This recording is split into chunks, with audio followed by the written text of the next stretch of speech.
Tonight is the longest night of the whole year, the one where the dark finally stops getting any longer and starts, slowly, letting go.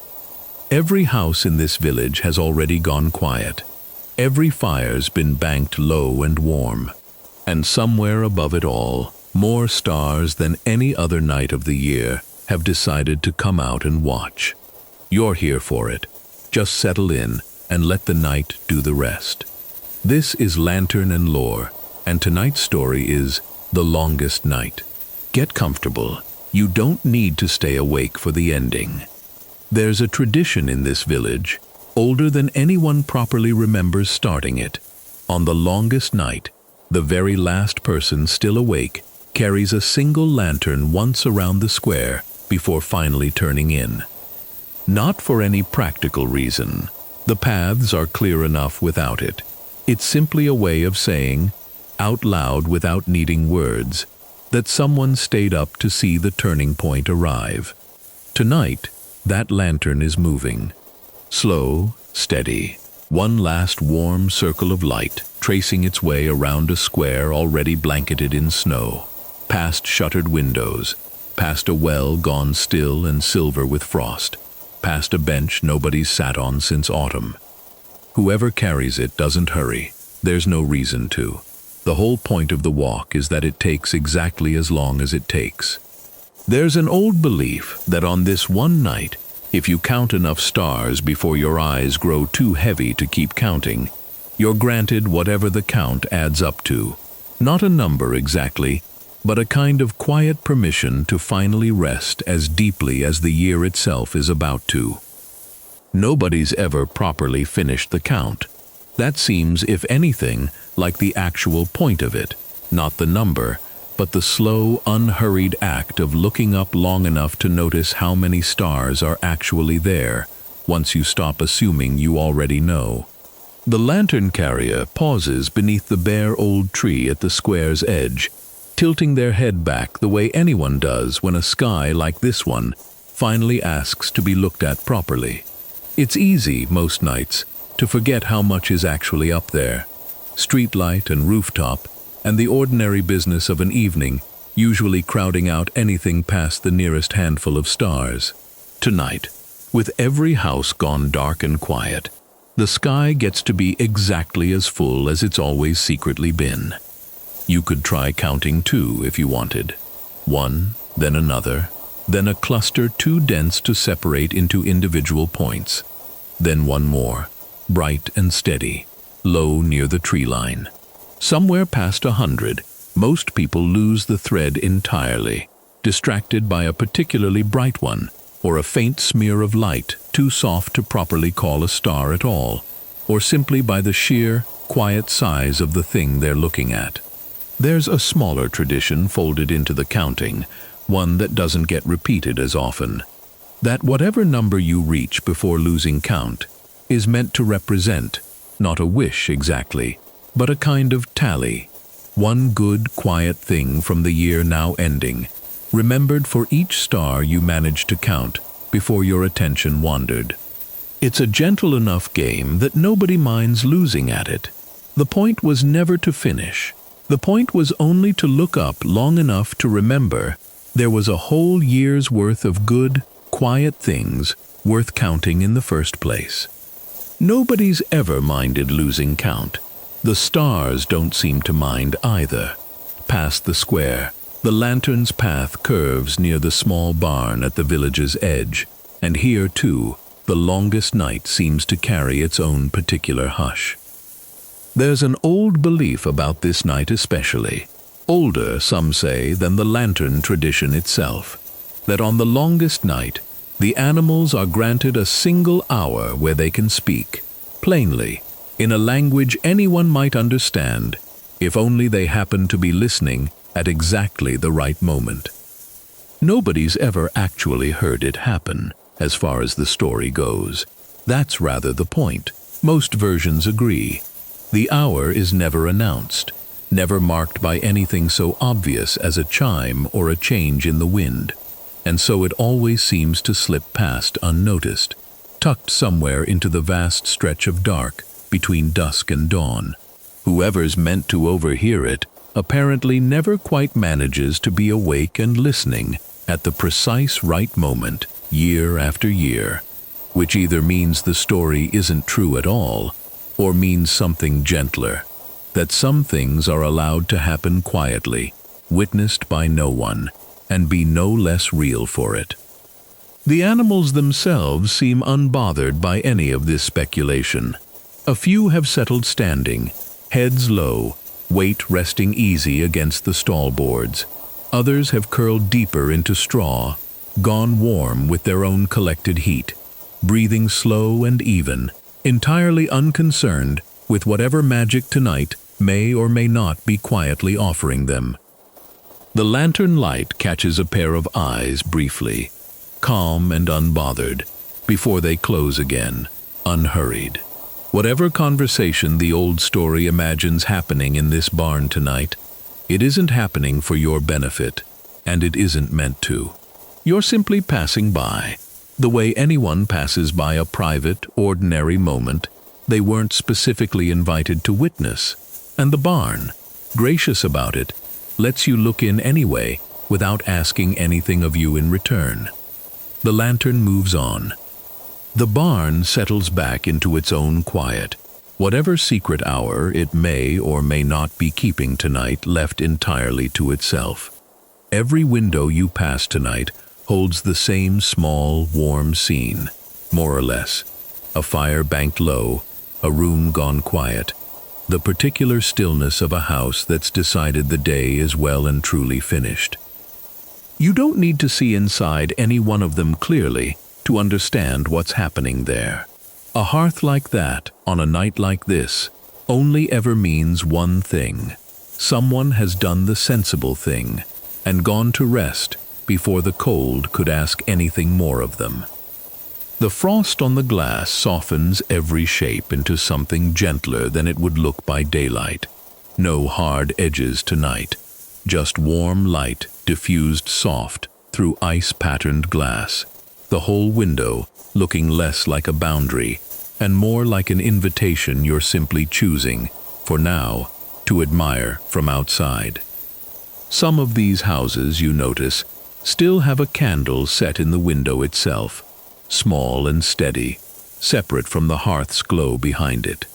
That's an old custom too, simpler than most of the others. A candle left burning in the window on the longest night, meant, the story goes, to help the year itself find its way back toward morning, the same way a lit window might guide any traveler lost on an unfamiliar road. It's a small, modest kind of help to offer something as vast as the turning of a whole season, and maybe that's exactly why it's endured as long as it has.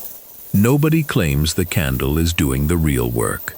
It's simply a way of saying, quietly, that the house noticed the night was long and wanted to help however little help a single candle could actually offer.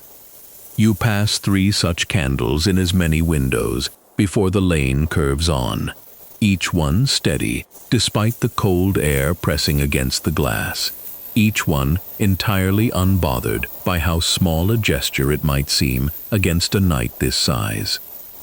Further along, past the barn and the last of the candlelit windows, the bakery still holds a trace of warmth in its chimney, though the ovens themselves went cold hours ago.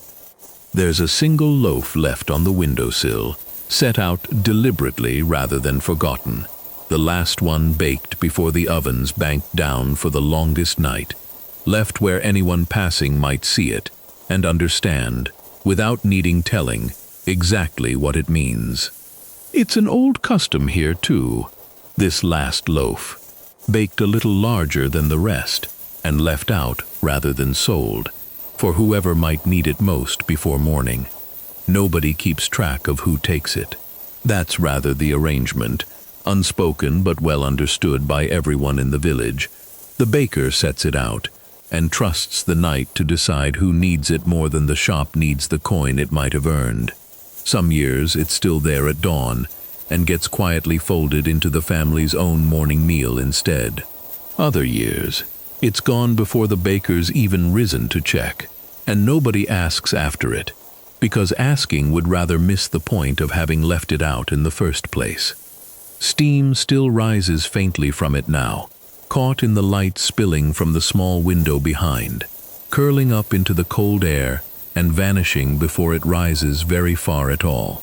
The bread's crust has gone a deep, warm gold, the kind that only comes from an oven that knew exactly how long this particular loaf needed, the kind of knowing that comes from years at the same oven rather than any recipe written down. You don't take it. It isn't meant for you tonight, you don't think, though you couldn't properly explain how you know that. You simply pause a moment at the window, breathe in whatever last warm trace of the day's baking still lingers in the cold air, and let the lantern's slow path carry you onward. There's a fuller story behind tonight's walk, the kind that gets told properly only once a year, usually by whoever happens to be the one carrying the lantern. Long before this village kept any particular tradition about the longest night, the story goes, the dark simply frightened people, the way it frightens anyone, anywhere, who doesn't yet understand why the days have been shrinking for months on end, with no clear promise they'll ever stop. Winter arrived slow and patient, taking a little more daylight every week, until the shortest, darkest stretch of the whole year finally settled in, and nobody could be entirely certain, the story insists, that the sun hadn't simply decided to leave for good. Someone, eventually, nobody agrees on who, the way nobody ever quite agrees on who started any of these old customs, decided that the not knowing was worse than the dark itself, and lit a single lantern to carry through the village on the very night the fear felt heaviest. Not to hold back the dark, one small lantern was never going to do that, simply to prove, out loud, without needing to say so directly, that someone was still willing to walk through it anyway. By the following morning, the days had already, imperceptibly, begun growing longer again. They always had, of course. The turning happens on its own schedule, regardless of any lantern. But the story prefers to remember it the other way around, as though the walk itself had something to do with coaxing the light back. It's a kinder way to remember a season, even if it isn't strictly how the mechanics of a calendar actually work. The tradition simply continued from there, generation folding into generation, until nobody quite remembered a version of the longest night that didn't involve someone, somewhere, carrying a small warm light once around the village, before finally allowing themselves to sleep. Whether it does anything at all beyond the walking itself, nobody's ever been able to properly say.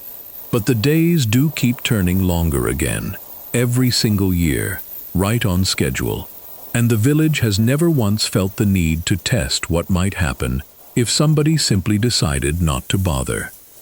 So the lantern keeps moving tonight, the way it always has, carrying forward a story that was never really about magic at all, only about the simple, stubborn decision to walk through the darkest stretch of the year with a small light in hand, rather than wait it out in the dark alone. The lane narrows here, winding past the last handful of houses before it curves back toward the square, and the lantern's pace slows further still, if that's even possible at this hour. This is, more or less, the final stretch of the walk, the last few houses to pass, the last few windows to notice, before the whole circuit closes back on itself, and the tradition, for another year, is properly complete. There's no urgency to finishing it, the same as there was no urgency to starting it. The night has always allowed exactly as much time as the walk needs, and never once, as far as anyone can remember, has it run short. A cat watches from a windowsill as the lantern passes, entirely unbothered, tail curled neat around its paws, eyes catching the light for just a moment, before it, too, seems to decide the whole scene isn't worth further attention, and settles back into its own patient watching of nothing in particular. Somewhere further off, the faintest suggestion of sleigh bells sounds once, so distant and brief you couldn't properly say whether you heard it at all or simply imagined the shape of a sound that felt right for a night like this. The last house on the lane still has its candle burning, same as all the others, and the lantern pauses there a moment longer than it has anywhere else tonight. Not for any particular reason, just the small, unhurried courtesy of acknowledging the final light before the circuit turns back toward the square.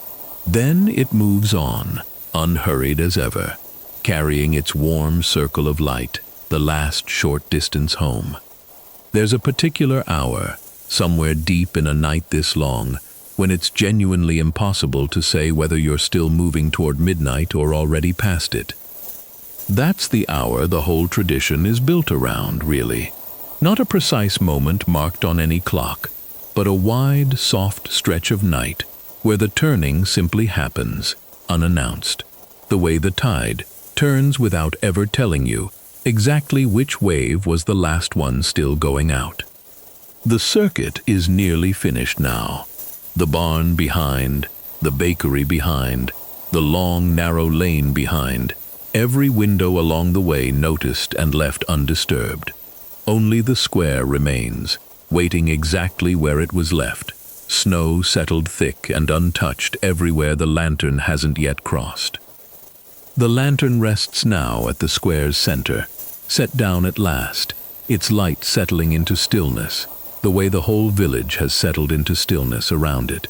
Nobody needs to declare the turning point has arrived. The village will simply, quietly, know by morning that it has already happened. The days, however slowly, however imperceptibly at first, already beginning their long climb back toward more light. You don't need to know the exact moment the night turns. You never did. The stars keep their rhythm. The snow keeps its rhythm. The lantern keeps its rhythm.